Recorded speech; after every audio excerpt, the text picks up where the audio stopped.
Peace and greetings. The first Pilgrim baby, two little Mayflower passengers claimed this honor, both born on the ship. And we're going to go through this and then go through why they was coming from England, Anglican. After the Pilgrims left their homes in England and came to the Plymouth. And we know Hajj Malik Shabazz says we didn't land on Plymouth Rock landed on us. So he's letting you know, and he knew back then. This breaks down the white status and everything, but they was using it as a bloodline through the white family. Check this out. White supremacy is through that bloodline of the first whites born, but at the harbor. Surely the name of this baby ought to be as well known as the date of the landing of the Pilgrims, says the St. Louis Republic. Little Oceanus Hopkins was the first baby pilgrim, and he was born on the Mayflower in the mid-ocean. And that is in harmony with Admiralty, how the linguistics they use as far as birth and all of that, brothers and sisters. Utilizing certificates like your goods.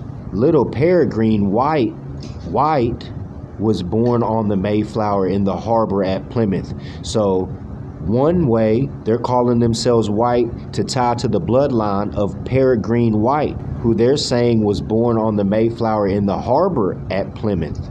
And that has to do with the QSIP codes and all, brother, all the way down. Europeans was probably sneaking into the land by putting themselves in boxes and all that, brothers. Both children could rightly claim the honor of being the first Pilgrim babies. Both children could rightly claim the honor of being the first Pilgrim babies. Both children could rightly claim the honor of being the first Pilgrim babies. So they're using this white as their name and their status, but it also comes from Alaouite, who is the sharif. That's why they use the sheriff, because that's the man who has the power of the dominion, because he's the blood of, remember, Fatima Ali too.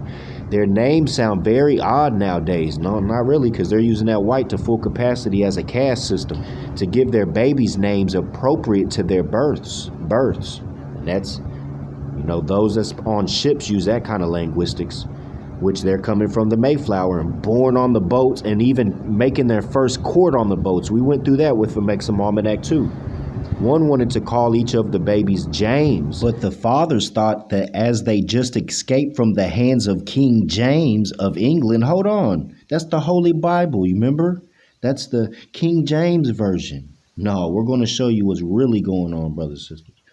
It would never do to call their precious children by his name, but in these days all the population is praising King James. Good man Hopkins thought of the name Ocean, and the minister of the Pilgrims suggested that they call the Hopkins baby Oceanus, which is the Latin name for ocean, and that the other baby be called Peregrine, which is the Latin for wanderer. I just told you, I didn't read this beforehand, brothers and sisters. We're going over this as I'm going over it. Wanderer, pilgrims, going to a holy land, America, running from King James, Islam. And truly, the baby was a wanderer. And truly, the baby was a wanderer. Do you suppose that those babies had nice, warm blankets and soft pillows and dainty dresses, such as our babies have now? Not at all. Little Oceanus and Peregrine had lots of love and care, but very few comforts. The first winter, the Pilgrims had a hard time to live in the cold New England's climate. Now it's New England's, right? You see what I mean, brothers and sisters? If the Europeans don't see this, man, they got a problem. But the Pilgrim fathers found time to make a cradle, a piece for the two babies. The cradle was made of roughly hewn boards and put together with wood and nails. The weather was so cold the babies had to be covered up well, and even the cradle was covered over with a blanket. The next babies had Indian cradles. Massasoit was very kind to the Pilgrims.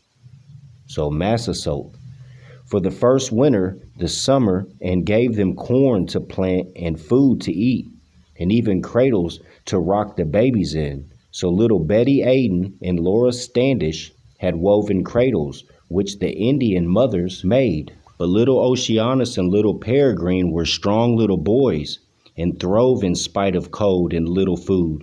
By the time of the first harvest, when the corn was ripe and the pumpkins were yellow and the wild grapes and palms had been gathered, the lads were 2 years old and quite ready to enjoy their Thanksgiving feast. The governor had a day of thanksgiving appointed after the harvest had been gathered, in which to thank God for the peace and piety they had in the New World, as America's was called, and it fell upon the last Thursday of November. So yeah, the white status and all that. So now we'll get into why they was running. Followers follow followers, and followers follow followers. And it goes year after year after year, brothers and sisters. Begin here today. An interesting friendship springs up between Arabella, niece and ward of Colonel Bishop of Barbados, and Captain Blood, who had become the slave of Bishop after having been unjustly convicted of a charge of treason against King James of England. So if you didn't accept belief, then you was enslaved, brothers and sisters. As far as England or Anglican, it's all Moorish stuff, man. It's Celtic. It goes back from the Celtics when we came out of the caves in Austria. Then we migrated and moved to what is known as Cornwall or Cornwall, which is known as the Moors' land. Then we went on, as far as Ireland, and then all of that, brothers and sisters. But then I think Noble Ali said Christianity is for the salvation of the European. And I was like, why would he say that when we go in here and sit in these pews for 80 years and learn not one degree? Then immediately it comes to heart. That's not Christianity. That's reformed. That's truth and falsehood strangely mixed. Like I looked for the clip, but I couldn't find it. I found where the Europeans had in the paper talking bad about Jehovah's Witness. It said it was a loose Islamic religion. You know what I'm saying? But no matter what it's called, as long as it's in harmony with love, truth, peace, freedom, and justice, you good. And I know that. But I also found this image of St. James and Pocahontas. Then I immediately went to when I seen back in the day Taj doing the demonstration talking about all the Europeans was trying to court Pocahontas so that they could have a baby and get ties on the land through the bloodline. You know what I'm saying? I noticed a lot with Taj. Back in the day when he was doing his demonstrations, he had to focus on bullet points, so he couldn't really get into like adept detail because he has to keep going over the same thing because people don't get it. And if he could get to talk about the detail stuff, man, you'll be amazed, because he'll say a little thing back in the day and I caught it. But then now that I'm going through the archives or the 2023 Akashic Records or Library of Congress, whatever you want to call it, we could have been more ahead of the game though. But he had to keep focusing on a lot of the basic stuff. But he has a lot of adept stuff, man, like what I was just saying. Europeans was going off talking about immigrants took all their candy or whatever.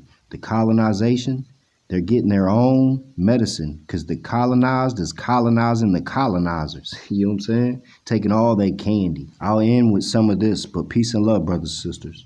The equality of nations upon which peace must be founded, if it is to last, must be an equality of rights. The guarantees exchanged must neither recognize nor imply a difference between big nations and small, between those that are powerful and those that are weak. I heard him speaking about Palestine doesn't have a central government or an army, but it's still recognized and honored as a nation.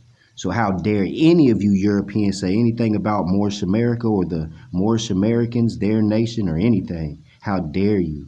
Prima facie, it's past prima facie, brothers and sisters. Islam.